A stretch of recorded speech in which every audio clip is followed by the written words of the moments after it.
അവരെ മുഴുവൻ വെട്ടിക്കൊല്ലുകയും ചെയ്യുമ്പോൾ ഇത്തരം സിനിമകൾ കൂടി ഉണ്ടാവണം. ശരിയാ ശരിയാ. പിന്നെ ഇതിനകത്തുള്ളൊരു നന്മ എന്ന് പറഞ്ഞാൽ നമ്മൾ സിനിമ കണ്ടുകൊണ്ടിരിക്കുമ്പോൾ ഭയങ്കര അന്ധവിശ്വാസ പ്രചരണമാണ്, സിനിമ അന്ന് തെറ്റിദ്ധരിക്കും. പക്ഷെ സിനിമ ചെന്ന് അവസാനിക്കുമ്പോൾ ഇത് അന്ധവിശ്വാസത്തിനെതിരെയുള്ള സിനിമയാണ്, ഇത് സ്ത്രീയെ ശാക്തീകരിക്കുന്ന സിനിമയാണ്. അസാമാന്യമായി ഇദ്ദേഹവും വാസന്തിയിലൂടെ നമ്മൾ അമ്പരിപ്പിച്ച സ്വാസിക ഇതിനകത്ത് അഭിനയിച്ചു. എല്ലാവരും തന്നെ. നിയമപുഷ്പരാജിനെ സംബന്ധിച്ച് പറഞ്ഞാൽ ഓരോ ഫ്രെയിമും ഓരോ കവിതയായിട്ടാണ് എനിക്ക് തോന്നിയത്. ഇത് ഇങ്ങനെ പറയാൻ അറിയാവുന്നവരോട് റിവ്യൂ ചോദിക്കാം. ഭയങ്കര നല്ല, എനിക്ക് ശരിക്കും ഭയങ്കര ഇഷ്ടപ്പെട്ടു.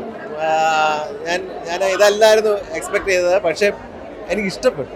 നമുക്കൊന്നും മോശം പറയാനില്ലെന്ന് പറയത്തില്ലേ, കണ്ടു കഴിഞ്ഞാൽ അങ്ങനെയല്ല. പക്ഷെ ഇന്നത്തെ കാലത്തെ രീതിയിൽ നമ്മൾ ഇപ്പം ഇറങ്ങുന്ന പടങ്ങളെ വെച്ച് കമ്പയർ ഇല്ല. കുറേ നാളിന് ശേഷം മോഹൻ സിതാര സാറിൻ്റെ ആ ഒരു മെലഡിയും ആ ഒരു ദൃശ്യഭംഗിയും നമ്മൾ കാണത്തില്ലേ, ഒരു മുത്തശ്ശി കഥ പോലൊക്കെ ഇരുന്ന് നമ്മൾ കാണുന്ന ഒരു ഫീലില്ലേ, ആ ഒരു ഭംഗിയും ആ ഒരു സൂത്തിങ് ഒക്കെ കൊണ്ടുവന്നിട്ടുണ്ട്. എല്ലാവർക്കും ഇഷ്ടപ്പെടും. മീൻസ് ഫാമിലി ആയിട്ടൊക്കെ വന്ന് കാണുമ്പോൾ കുട്ടികളൊക്കെ ആയിട്ടിരുന്ന് ഒരു കഥ കേൾക്കാം, ആ ഒരു ഗന്ധർവ പൂജയൊക്കെ നമ്മൾ മുത്തശ്ശി കഥ കേട്ടിട്ടില്ലേ, ആ ഒരു ഫീലാണ്.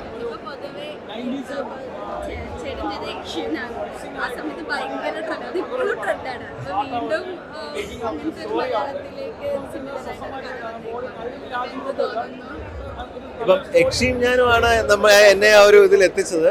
പക്ഷേ യക്ഷിയും ഞാനും പോലെ അത് വേറൊരു ഹൈപ്പ് പടമായിരുന്നു.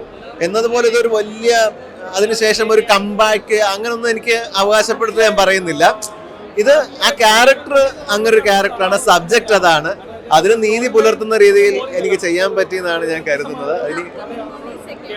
അപ്പോൾ ഒരു പ്രൊജക്റ്റിലാണ്, വേറെ അടുത്തൊരു പ്രൊജക്റ്റ് ഞാനിപ്പോൾ ഷൂട്ടിലാണ്.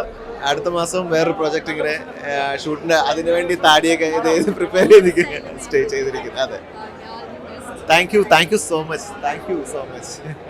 എനിക്കിവിടെ ഏറ്റവും ഞങ്ങളെല്ലാവരും ഭയങ്കര ഹാപ്പി. അതായത് നമ്മൾ പോലും എക്സ്പെക്ട് ചെയ്തില്ലേ പടത്തിൻ്റെ ഒരു രീതി ഇങ്ങനെയായി പോകുന്നത്. ഒരു ഓൾഡ് ട്രഡീഷണൽ ഒരു വർക്കാണ്, ഒരു ഏരിയ ആണ് ഇതിൻ്റെ പ്ലോട്ട്. പക്ഷെ അത് ലാസ്റ്റ് വന്നില്ല ഇപ്പോഴേക്കും ഭയങ്കര കണ്ടംപററി ആയിട്ട് നമ്മൾ പോലും എക്സ്പെക്ട് ചെയ്യാത്ത രീതിയിൽ അതിനെ പ്ലേസ് ചെയ്തു. എല്ലാവരും അതിൻ്റെ കൂടെ വന്ന ഫ്രണ്ട്സൊക്കെ ഭയങ്കര അഭിപ്രായം പറഞ്ഞു. അപ്പം നമ്മൾ പോലും എക്സ്പെക്ട് ചെയ്യാത്തൊരു ട്വിസ്റ്റ് പടത്തിനുണ്ടായിരുന്നു. നമ്മൾ എന്ത് പ്ലോട്ടിൽ ഉണ്ടാക്കുന്നതല്ല, അണ്ടർലൈങ് ആയ കണ്ടന്റ് എന്നല്ല, അത് ഭയങ്കര ഇമ്പോർട്ടൻ്റ് ആയ ഒരു കണ്ടന്റ് ആണ്. അപ്പം അത് ഈ ട്രഡീഷണൽ ആയിട്ടുള്ള പൂജകളുടെയൊക്കെ മറവിൽ നടക്കുന്ന കുറേ കാര്യങ്ങളും അതിന് മിസ്യൂസ് ചെയ്യുന്ന എനിക്ക് അങ്ങനെയുള്ള കുറേ ഏരിയാസ് അറിയാം. അപ്പം അങ്ങനെയൊക്കെ ഉള്ള അപ്പം അത് വാലിഡ് ആണ്. പ്ലോട്ട് ഓൾഡാണ്, എന്തോരം 1986 നടക്കുന്ന കഥകളൊക്കെ എന്തോരം കഥകളുണ്ട്. ആ പ്ലോട്ട് ഇതാണെങ്കിലും അതിൻ്റെ ദുരാചാരങ്ങൾക്കെതിരെയാണ്. സോ എൻ്റെ ക്യാരക്ടറാണ് കുറെ എഡിറ്റ് ചെയ്ത് പോയെങ്കിലും I am happy with the ക്യാരക്ടറാണ്. ഇത്രയും കളർഫുള്ളായ ഒരു ക്യാരക്ടർ ഞാൻ ചെയ്തിട്ടില്ല. ഞാനൊരു ചെറിയൊരു ഡയറക്ഷൻ്റെ ഒരു കാര്യത്തിലാണ്, ബാക്കി ഒന്ന് രണ്ടാണ് സംസാരിച്ചു. അഭിനയം നിർത്തൂല.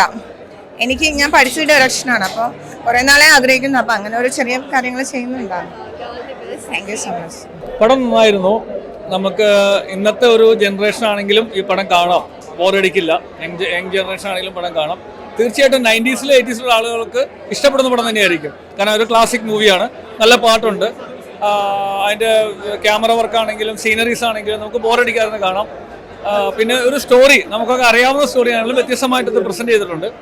അതുകൊണ്ട് തന്നെ ഇന്നത്തെ തലമുറയ്ക്കും ഇരുന്ന് ബോറടിക്കാതെ ഒരു തവണയെങ്കിലും കാണാനുള്ളൊരു പടം ഉണ്ടത്.